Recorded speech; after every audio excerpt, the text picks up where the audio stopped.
যৌক্তিকভাবে পর্যালোচনার মাধ্যমে গ্যাসের দাম ইউনিটে অন্তত 10 টাকা কমানোর দাবি জানিয়েছে বস্ত্রকল মালিকদের সংগঠন বিটিএমএ।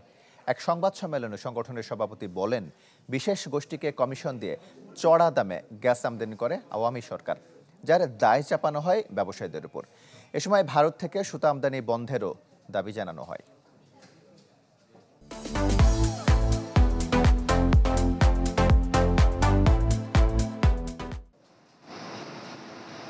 প্রায় $20 বিলিয়ন বস্ত্র খাত দীর্ঘদিন ধরে সংকটে, প্রয়োজনীয় জ্বালানির অভাবে।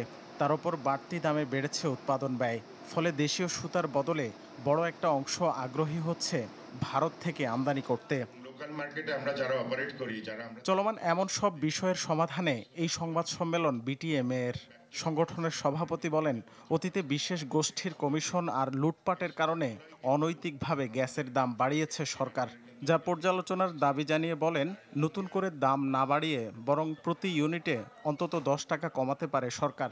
যারা যদি সুতাটা ওদের দেশে বানায়, কর্মসংস্থান ওদের দেশে হচ্ছে, ওদের জন্য ভালো, ওদের ইকোনমির জন্য ভালো, ভ্যালু এডিশনটা ওদের দেশে হচ্ছে, ওদের জন্য ভালো। ওরা কিন্তু ওদের ভালোটা বুঝে।